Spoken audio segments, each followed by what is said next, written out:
नमस्कार। आप देख रहे हैं प्रथम स्वर। मैं राकेश रमन आपका स्वागत करता हूं।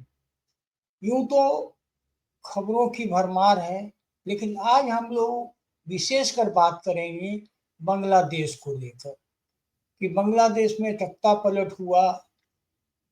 डॉक्टर यूनुस वहां के कार्यकारी केयर टेकर प्राइम मिनिस्टर बनाए गए, लेकिन उसके बाद भी वहां राजनीतिक एक विचित्र स्थिति में पैदा माने चल रही है। मार काट हिंसा अनवरत चल रही है। कभी हिंदू चूंकि कम है तो हिंदुओं पर की हिंसा की बात आती है, तो फिर पता चलता है ये आपस में ही लड़ रहे हैं। यानी बहुत तरह की वहाँ बातें हो रही हैं, और उन सब बातों पे जिक्र करने के लिए हमारे साथ जुड़ चुके हैं प्रशांत सिंह। प्रशांत जी, आपका स्वागत है। तो धन्यवाद। नमस्कार। सर, बांग्लादेश की स्थिति के बारे में आपसे चर्चा करनी थी कि बांग्लादेश में आखिर हो क्या रहा है, और जो ये चल रहा है इसको आप कैसे देखते हैं? जी सर।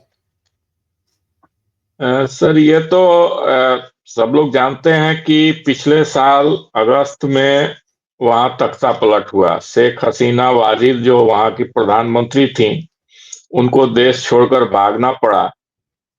और उसमें जो है अमेरिकन डीप स्टेट का बहुत बड़ा भूमिका था। और उनका एक पालतू डॉक्टर यूनुस, जो भागकर अमेरिका में ही रहता था, उसको वापस बांग्लादेश भेजा गया और वो वहां का कार्यवाहक सरकार बनकर बैठा हुआ है।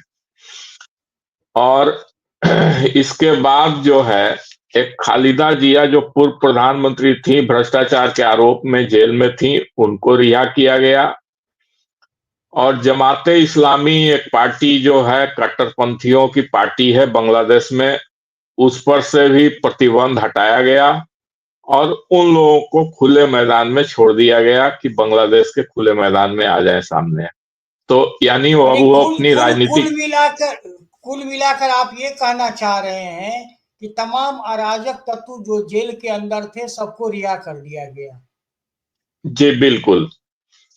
तो अब ये सब, अब खुल्लम खेल शुरू हो गया वहां कट्टरपंथियों का।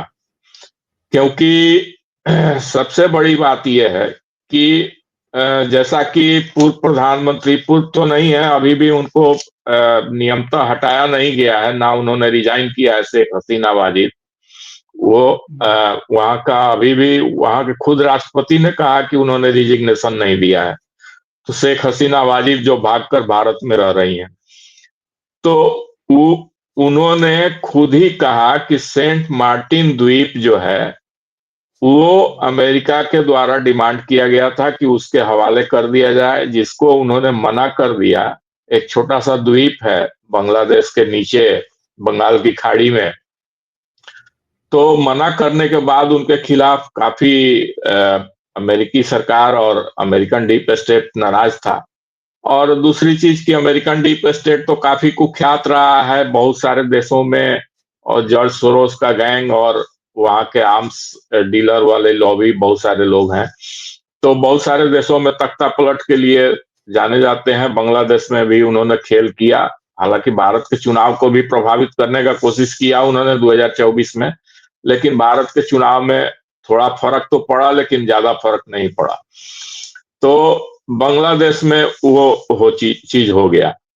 अब वहां स्थिति ये हुई कि जो लोग बहुत ज्यादा खुशी मना रहे थे, जैसे खालिदा जिया को लगा कि अब उन्हें राजनीति के मैदान में वो, उनकी बांग्लादेश नेशनलिस्ट पार्टी है और उसकी वो चीफ हैं, और उनके बेटे तारिक रहमान उसके कार्यवाहक अध्यक्ष हैं, और वो भी भ्रष्टाचार के आरोपी हैं और भागकर लंदन में रह रहे हैं। अभी तक लंदन में ही हैं लंबे समय से, अभी बांग्लादेश में उनकी वापसी नहीं हुई है।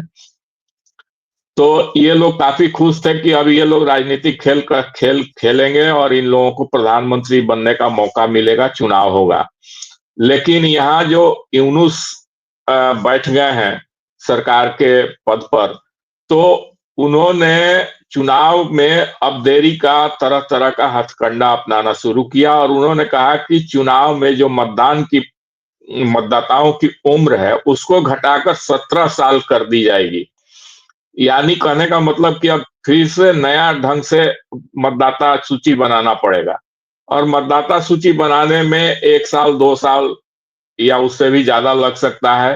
हालांकि पहले से ये चीज तय किया गया था कि 2025 के अंत तक होने तक चुनाव करा लिया जाएगा, लेकिन अब वो एक ऐसा लग सेकेंड नहीं सर, रहा है। एक सेकेंड। जी, ये 18 से 17 करने से डॉक्टर यूनुस को क्या लाभ होगा? उनको लाभ इससे कुछ नहीं होगा। उनको है कि इसकी प्रक्रिया जो चुनाव आयोग शुरू करेगा तो नए ढंग से फिर मतदाता सूची बनाना पड़ेगा। उसमें 1 साल से ज्यादा लग जाएगा या 2 साल भी लग सकता है। तो तमाम अच्छा। सूची बनाने में, लोगों का नाम रजिस्टर्ड करने में टाइम लगेगा, तो उतना टाइम तक यूनुस उस पद पर बने रहेंगे और इस बीच में उनको मौका मिलेगा चीजों को मैनिपुलेट करने का। और जो ये लोग आशा लगाकर बैठे हुए थे, खालिदा जिया और जमाते इस्लामी, कि जल्दी से जल्दी चुनाव हो जाए और ये लोग चुनावी गठबंधन, पहले भी जमाते इस्लामी और खालिदा जिया के बीच में 2018 में भी गठबंधन हुआ था, तो फिर गठबंधन करके चुनाव में ये लोग सत्ता में आ जाएं, तो उस चीज को टालने के लिए, उस चीज को अवॉइड करने के लिए ये यूनुस ने एक खेल खेला है और जी। इसके और खेल जी, में ये लोग मैं फंस गए। जी, ठीक है, वो खेल उनका है, टाइम बाई कर रहे हैं वो। लेकिन टाइम मैं बाई जो कर समझ रहे हैं। पा रहा था, चूंकि छात्रों के आंदोलन था और छात्रों को ही इंस्ट्रूमेंट बनाकर या छात्रों को ही हथियार बनाकर यूनुस के द्वारा ये खेल करवाया गया। यूनुस तो लाके बिठाया गया, डीप स्टेट के द्वारा खेल कराया गया। अब Yunus care taker prime minister बनने के बाद शायद उनकी महत्वाकांक्षा जाग गई है। अब वो प्राइम मिनिस्टरशिप छोड़ना नहीं चाहते और वो तरह तरह के बहाने बना रहे हैं। कुल मिला के आपके कहने का यही सारांश है। जी, बिल्कुल। सारांश यही है। और यूनुस ऐसे भी पहले, बहुत पहले एक पार्टी बनाए थे, लेकिन बहुत बुरी तरह विफल हुए थे, वोट नहीं मिला, तो वो चले गए थे विदेश। तो ये चीजें हैं। तो उनकी महत्वाकांक्षा निश्चित रूप से जाग गई है। अब इस बीच में एक चीज आई है कि लगातार जमाते इस्लामी और खालिदा जिया की पार्टी बीएनपी के बीच में अब झगड़े शुरू हो गए हैं और खालिदा जिया की पार्टी बीएनपी ने जमाते इस्लामी पर बहुत सारे आरोप लगा दिए हैं कि शेख हसीना वाजिद को जमाते इस्लामी माफी देना चाहता है और दूसरी चीज कि भारत के प्रति सॉफ्ट एटीट्यूड अपनाना चाहता है। अब इस चीज का जबरदस्त खंडन जमाते इस्लामी ने किया है और उसने उल्टे बी बांग्लादेश नेशनलिस्ट पार्टी पर, खालिदा जिया पर आरोप लगाया है कि ये झूठ और प्रोपेगेंडा करके बदनाम कर रही हैं, क्योंकि जमाते इस्लामी का हमेशा से उद्देश्य रहा है कि शरीयत पर आधारित बांग्लादेश का व्यवस्था चलेगा और बांग्लादेश को फिर से एक बार इस्लामिक रिपब्लिक घोषित किया जाएगा और उसका कतई भारत के साथ अच्छे संबंध स्थापित करने का कोई उद्देश्य नहीं है। तो इन सब चीजों को लेकर दोनों के बीच में मतलब एक तरह से हो गया, होड़ मची हुई है कि दोनों ही एक दूसरे से अपने आप को ज्यादा कट्टरपंथी दिखाने के होड़ में लग गए हैं। एक चीज यहाँ ये आ गई है। दूसरी चीज की तीसरा एंगल इसमें यूनुस आ गए हैं, जैसा कि आपने भी बताया, हमने भी बोला कि यूनुस का महत्वाकांक्षा जाग गया है। और चौथा एंगल है कि इन सब चीज अराजकताओं के बीच में अब बांग्लादेश की जो आर्मी है उसको ऐसा लग रहा है कि जितना ही डिस्टेबलाइज रहेगा सिचुएशन, जितना ही अराजक स्थिति रहेगी, उतना ही पर्दा के पीछे से आर्मी को वहां महत्वपूर्ण भूमिका निभाने का मौका मिलेगा और एक तरह से कहा जाए तो सेकंड पाकिस्तान के रूप में बांग्लादेश का एक नए ढंग से ट्रांसफॉर्मेशन हो रहा है। जैसे पाकिस्तान में हमेशा ही आर्मी रूल करती है, पर्दा के पीछे से जो भी सिविलियन गवर्नमेंट होती है वो बिल्कुल आर्मी का पपेट होती है। तो एक चीज यहाँ ये भी आ रही है। अब ये चार एंगल जो बांग्लादेश में हैं और एक सबसे बड़ी चीज क्या हो रही है कि बांग्लादेश पाकिस्तान में तो एक है कि बहुत लंबे समय से 1980 के दशक से, क्योंकि अमेरिका ने यूज किया वहां आतंकवादियों को पैदा करने में, उनको फंडिंग करने में, खिलाने पिलाने में, और सोवियत संघ का जो एंट्री हुआ था अफगानिस्तान में उनके खिलाफ लड़ने के लिए यूज किया। तो पाकिस्तान में तो एक लंबे समय से एक आदत बनी हुई है आतंकवादी रास्ते पर चलने का और भीख का कटोरा लेकर घूमने का। लेकिन बांग्लादेश में एक दूसरी स्थिति थी। बांग्लादेश बड़ी तेजी से आर्थिक प्रगति कर रहा था, जीडीपी बढ़ रही थी, प्रति व्यक्ति आय बढ़ रही थी, निर्यात बढ़ रहा था, होजियरी का हब बन गया था, गारमेंट्स का हब बना हुआ था, मैन्युफैक्चरिंग का। तो ये सब चीजों से अब बांग्लादेश खत्म हो रहा है। मतलब अब ये सब चीजें खत्म हो गई, डेवलपमेंट नाम का चीज अब जो है ढलान पर है और बड़ी तेजी से नीचे रसातल में जा रहा है। अब वहां चीजें बहुत महंगी हो गई, इन्फ्लेशन बहुत ज्यादा बढ़ गया और लोग त्राही माम करने लगे हैं। और तो और आप वहां देख लीजिए कि बांग्लादेश में जो भारत की एम्बेसी है ढाका में और दूसरी जगहों पर जो भारत के वाणिज्य दूतावास हैं, वहां लोग हजारों के तादाद में रोज आते हैं, रोज चिल्लाते हैं कि हमें भारत का वीजा दो, हम भारत जाएंगे, यहाँ हमारे लिए मुश्किल दिन आ गए हैं। और भारत उनको वीजा देने से मना करता है क्योंकि वो आकर हमारे यहाँ फिर खुराफात करेंगे। तो ये सब चीजें बता रही हैं कि बांग्लादेश के अंदर दिन प्रतिदिन स्थिति अराजक होती जा रही है। और ऊपर से एक जो म्यांमार में अराकान आर्मी है, जो यूनाइटेड लीग ऑफ अराकान की पार्टी है, उसकी एक आर्म्ड विंग है, सशस्त्र विंग है। तो वो जो है उसी बांग्लादेश से सटे हुए एरिया रखाइन प्रांत है, जो जिसकी आजादी की वो मांग कर रहे हैं, अपने लिए एक आजाद मुल्क चाहते हैं म्यांमार के अंदर। वो बांग्लादेश से सटे हुए हैं, वो भी बांग्लादेश के कुछ क्षेत्रों पर लगातार अटैक कर रहे हैं और उन क्षेत्रों पर कब्जा करने की कोशिश कर रहे हैं। और यदि वो सफल हो जाते हैं तो बांग्लादेश का जो एक अच्छा खासा जो कहिए कि पूर्वी दक्षिणी छोर जो समुद्र के किनारे ही है एक तरह से, और म्यांमार के सीमा से लगा हुआ है, वो छोर पर अगर वो कब्जा कर लेते हैं तो बांग्लादेश रणनीतिक लिहाज से बहुत ही कमजोर हो जाएगा और बहुत उसको दुर्दशा हो जाएगी। और जो इंटरनल सिचुएशन है बांग्लादेश की, उस स्थिति में अराकान आर्मी हावी हो जाए, इसमें कोई संशय नहीं है, ऐसा हो भी सकता है, ये भी चीज है। जी जी, आपने जो ठीक कहा, पाकिस्तान की हालात हम लोग आज देख रहे हैं। पाकिस्तान में क्या गदर मचा हुआ है। लेकिन जो सबसे कंसर्न की बात है, ठीक है, वहाँ का जो जमाते इस्लाम, चाहे वो भारत का हो, पाकिस्तान का हो, बांग्लादेश का हो, उसका एकमात्र उद्देश्य है कि शरिया कानून लागू करवाना। और इसके लिए वो अपने तरह तरह के फंडबूले को अपने परिस्थिति और समय के हिसाब से करता रहता है। तो सर, इसका सबसे बड़ा जो इम्पैक्ट मैं देख रहा हूँ कि पाकिस्तान के तरह बांग्लादेश भी हिंदुओं से शून्य हो जाएगा। ये तो एक पॉइंट मुझे समझ में आ रहा है।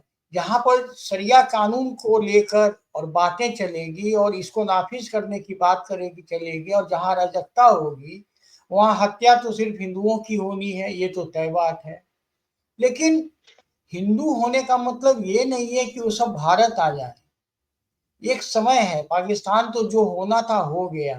अब बांग्लादेश की उसी भूमि से पाकिस्तान में, जैसे कि बांग्लादेश में जितने हिंदू हैं उनकी जनसंख्या के हिसाब से उतने बड़े भूमि देकर उनका एक वहां देश बनवाने की कोशिश क्यों न की जाए। क्या ये आइडिया आपको कैसा लग रहा है?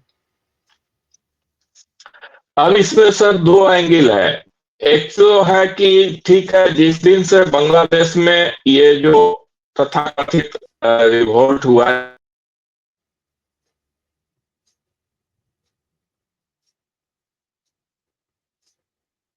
लगता है उनका इंटरनेट में कुछ प्रॉब्लम है। खैर, जुड़ ही जाएंगे। दरअसल हम लोग यही जिक्र कर रहे थे कि बांग्लादेश आखिर पाकिस्तान के रास्ते पे क्यों बढ़ रहा है। पाकिस्तान जो आज खुद वहाँ के हालात आप देख लीजिए, पाकिस्तान से सटे सारे प्रांत उससे झगड़ा कर रहे हैं। डेमोक्रेटिक कंट्री भी नहीं है, ना वो पूर्णतया इस्लामिक कंट्री है। तो पाकिस्तान वाली हालत पे बांग्लादेश क्यों पहुंचना चाहता है, ये सबसे बड़ा बात है। अब यही बात मैं लोगों के साथ शेयर कर रहा हूँ कि बांग्लादेश में यूनुस अब पूर्णकालिक प्रधानमंत्री बनने की तैयारी कर रहे हैं। तो बेगम खालिदा जिया, जो कि अब तक जेल में थी, खालिदा जिया और यहाँ शेख हसीना भारत में है। अब भारत के समक्ष 2-3 चुनौतियां हैं। उन चुनौतियों के बीच वहाँ पर रह रहे तमाम लोगों की सुरक्षा की भी बात है। उसको कैसे भारत कर पाएगा सुरक्षा, ये भी एक सोचने वाली बात है। अंतर्राष्ट्रीय परिस्थितियां तो अजब होती है, लेकिन खैर पाकिस्तान के रास्ते पर अगर बांग्लादेश बढ़ चला है तो उसमें हम क्या कर सकते हैं, ये तो बांग्लादेश को ही फैसला करना होगा। लेकिन हाँ, हमारी खुफिया एजेंसी जैसे रॉ भी चुप नहीं बैठी होगी, वो भी वहाँ कुछ कर रही होगी। प्रशांत जी, आपका लिंक टूट गया था, उसको कंटिन्यू कीजिएगा। और रॉ वहाँ क्या कर पा रही है या कुछ कर भी पा रही है कि नहीं? जी, एक तो है कि जैसे वहां के हिंदू पर काफी अटैक हुए, बहुत सारा तहस नहस हुआ, जबरन इस्तीफा नौकरियों से दिलवाया गया, उनके मंदिर तोड़े गए, उनके घर तोड़े गए, आग लगाए गए, रेप हुआ, नरसंहार हुआ, सब कुछ हुआ। लेकिन एक चीज देखने को मिल रहा है कि अभी हिंदू धीरे धीरे अपने आप को मजबूत कर रहे हैं और अब ऐसा प्रतीत हो रहा है कि वो डरे नहीं है और बहुत ही मजबूती के साथ स्थिति का सामना करने के लिए तैयार हो गए हैं। तो एक तो ये ऐसा लग रहा है कि हमारा एजेंसी या हमारी सरकार अब उनके लिए कुछ व्यवस्था कर रही है कि वो किसी भी स्थिति में डरे नहीं, अपने आप को असर्ट करें। दूसरी चीज की अभी जो वहां के इस्कॉन के स्वामी चिन्मयानंद जी को गिरफ्तार किया गया है, आज भी उनको रिहाई नहीं मिली, बेल नहीं मिला, लेकिन वो भी डरे हुए नहीं है, बहुत छाती चौड़ा करके वो कोर्ट में जाते हैं और जेल फिर वापस जाते हैं। तो ये चीजें हैं, तो हो सकता है कि कुछ ना कुछ सोच चल रही हो कि एक हिंदू लैंड बांग्लादेश में सेपरेट बने और हिंदुओं की सुरक्षा को देखते हुए एकमात्र उपाय है कि बांग्लादेश का विभाजन फिर से एक धार्मिक आधार पर हो और हिंदुओं के लिए एक हिंदू लैंड बने, जो ऊपरी बांग्लादेश में बनेगा, जो हमारा सिलीगुड़ी और गुवाहाटी के बीच का जो रास्ता है, उस रास्ते से लगता हुआ एक हिंदू लैंड बनाने की कोशिश की जा सकती है। एक संभावना ये बन रही है और इस पर कुछ ना कुछ होता हुआ जान पड़ रहा है, क्योंकि जिस तरह से वहां अपने आप को हिंदू लोगों ने असर्ट किया है, उससे तो यही प्रतीत हो रहा है। दूसरी एक चीज बता रहा हूं कि एक बहुत बड़ी बात होने वाली है, जो किसी को शायद अभी तक देख नहीं पा रहे हैं, कोई भी पर्यवेक्षक, कोई भी ऑब्जर्वर इंटरनेशनली नेशनली कोई चीज देख नहीं पा रहे हैं। सर, जहां भी इस तरह की चीजें होती हैं, इस्लामिक देशों में, मुसलमान बहुल देशों में, जहां भी अराजक स्थिति होती है, वहां तालिबान की एंट्री होती है देर सवेर। अभी जो आपसी सिर फुटौल हो रहा है, बांग्लादेश नेशनलिस्ट पार्टी यानी खालिदा जिया की पार्टी, जमाते इस्लामी, आर्मी और यूनुस, ये 4 एंगल हैं, चारों के बीच में जो सिर फुटौल हो रहा है आपसी। और एक चीज और है कि शेख हसीना वाजिद भले ही भागकर भारत आ गई हैं, उनकी पार्टी वहां काम कर रही है और वो भी पार्टी बहुत दमदार स्थिति में है, कमजोर नहीं हुई है, वो भी असर्ट कर रही है पार्टी उनकी।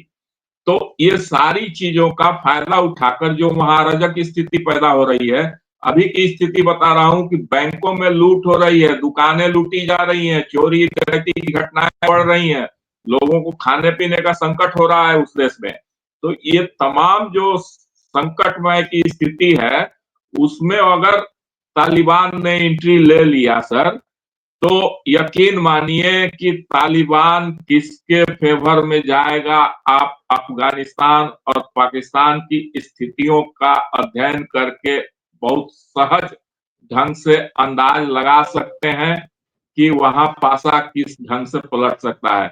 आज पूरी तरह तालिबान भारत के साथ है, अफगानिस्तान वाला, और भारत के मदद का अभी तालिबान का विदेश मंत्री जाकर वहां दुबई में हमारे विदेश सचिव से मिला, तो और उसने रिक्वेस्ट किया है कि तालिबान में इंफ्रास्ट्रक्चर के डेवलपमेंट में सिर्फ हमको चावल भेज रहे हैं, गेहूं भेज रहे हैं, इससे नहीं चलेगा। अफगानिस्तान के इंफ्रास्ट्रक्चर के डेवलपमेंट में आपका भागीदारी बढ़ना चाहिए, इस तरह से रिक्वेस्ट कर रहा है अफगानिस्तान का तालिबान।